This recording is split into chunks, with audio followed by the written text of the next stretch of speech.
నిమిషం అండి, will get back to you. So ఇదే అంశానికి సంబంధించి మాట్లాడడానికి మనతో పాటు ఫోన్ ఇన్ ద్వారా జాయిన్ అయ్యారు పైడి రాకేష్ రెడ్డి గారు, బీజేపీ ఎమ్మెల్యే. ఆయనతో కూడా మాట్లాడే ప్రయత్నం అయితే చేద్దాం.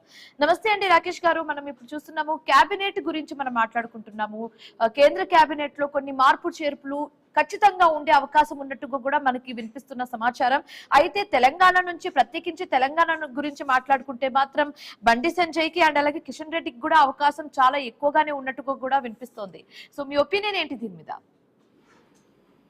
నమస్తే అండి. ముందుగా న్యూస్ వ్యూవర్స్ అండ్ ముఖ్యంగా తులసిరెడ్డి అన్నకు, ఎందుకంటే ఇష్టపడే నాయకుడు తులసిరెడ్డి అన్న కాదు, పుల్లారావు గారు కూడా మంచి ఇంటలెక్చువల్. పుల్లారెడ్డి మన తులసిరెడ్డి అన్న చాలా మంచి ఇంటలెక్చువల్, చాలా నిజాయితీపర రాజకీయ నాయకుడు. రాజకీయాలలో తెలంగాణలో చిన్నారెడ్డి గారు, రాయలసీమల తులసిరెడ్డి గారు చాలా సీనియర్ నిజాయితీకి నాయకుడు. ప్రత్యేకంగా వాళ్ళకి నాయకులు నమస్కారాలు. రెండోది, ఇప్పుడు మీరు చెప్పింది ఏంటంటే రాజకీయాలలో ఇది రెగ్యులర్ కోర్స్ అండి. మంత్రివర్గం మార్చటము చేయటం అనేది రెగ్యులర్ కోర్స్. కాబట్టి ఒకటి, ఇప్పుడు ఎట్లయితే తులసిరెడ్డి గారు అన్నట్లు తెలంగాణలో ఇద్దరు ఉన్నారు ఆల్రెడీ, ఆంధ్రాలో కూడా ఉన్నారు. కొన్ని ఏదైతే ఎలక్షన్స్ ఉన్న రాష్ట్రాలకు ప్రాధాన్యత ఇస్తారు, కొందరు సేవలు పార్టీకి ఉపయోగించుకోవాలనుకుంటారు. కాబట్టి ఇది ప్రతి కొత్త, నేనైతే పెద్ద ఏదో వింత కొత్త ఉన్నదని ఏమనుకోవట్లేదండి నేనైతే. ఓకే, సో కొత్త టీమ్ తో ఇప్పుడు నితిన్ నబీన్ ఆధ్వర్యంలో కొత్త టీమ్ తో వచ్చే ఎలక్షన్ లో ఏ విధంగా విజయం సాధించే అవకాశాలు మీకు కనిపిస్తున్నాయి? అంటే కొత్త టీం కాబట్టి కొత్త ఆశలు ఉంటాయి, మేబీ రిపీట్ అవ్వచ్చు, బట్ స్టిల్ కొత్త టీం కాబట్టి కొంచెం నర్వస్నెస్ ఉంటుంది, బట్ స్టిల్ క్రాక్ చేయగలం మనం ఎలక్షన్స్ అన్నట్టుగా ముందుకు వెళ్తారు. సో నితిన్ నబీన్ ఆధ్వర్యంలో ఈ కొత్త టీం తో మనం ఎలాంటి ఆశలు పెట్టుకోవచ్చు అంటారు? నేను ఏమంటున్నా అంటే, ఇప్పుడు కొత్త టీము పాత టీం ఏముండదండి. భారతీయ జనతా పార్టీ సిద్ధాంతమే పెద్ద టీము.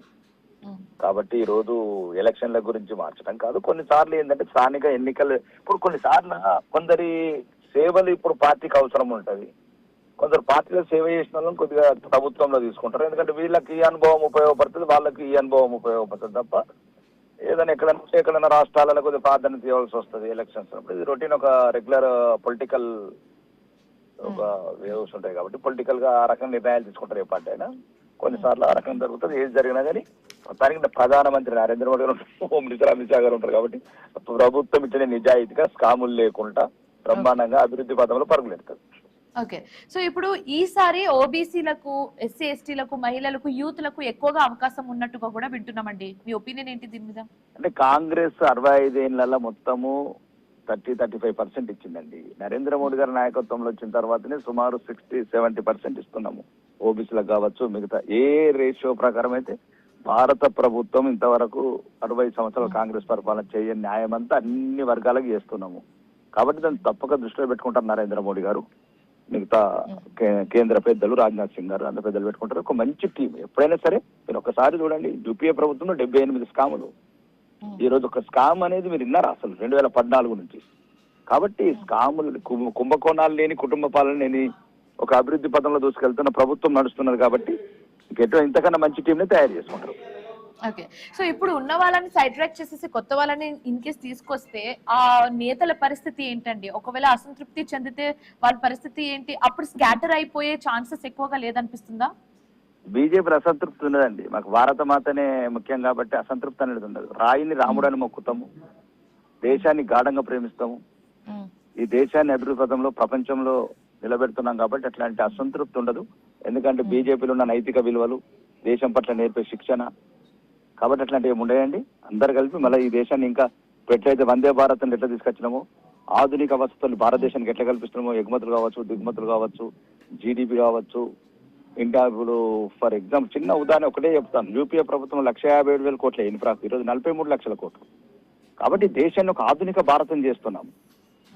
కాబట్టి రానున్న రోజుల్లో కూడా ఎట్లయితే వందే భారత్ దేశమంతా బుల్లెట్ ట్రైన్లు కావచ్చు, యువతకు ఉద్యోగాలు కావచ్చు, ప్రైవేట్ రంగాలు అన్ని రకాలుగా, పేదలకు ఏదైతే ఇప్పుడు ఉచిత రేషన్ కావచ్చు, ఉజ్వల గ్యాస్ కనెక్షన్స్ కావచ్చు, పేదవాళ్ళని, మధ్యతరగతి వాళ్ళని, దేశాన్ని ఒక ప్రపంచంలోనే మొదటి స్థానం నిలపడానికి ప్రయత్నం చేస్తాం. రాకేష్ గారు, ఇప్పుడు బండి సంజయ్ పేరు చాలా ప్రముఖంగా వినిపిస్తుందండి. బండి సంజయ్ పేరు కానివచ్చు, పురంధేశ్వరి పేరు కానివచ్చు, వీళ్ళ పేరు కూడా చాలా ప్రముఖంగా వినిపిస్తుంది. ఈసారి కేబినెట్ లో అవకాశం దక్కబోతుంది అన్నట్టుగా మీ ఒపీనియన్ ఏంటి?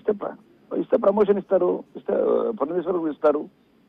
వాళ్ళ కొన్ని ఈక్వేషన్స్ అక్కడ ఉన్న రాష్ట్రంలో దాని పార్టీని బలపరచడానికి ఉపయోగపడుతుంది అనుకున్నప్పుడు తీసుకుంటారు ఆ నిర్ణయాలు. వాళ్ళకి రావాలనే కోరుకుంటున్నాను.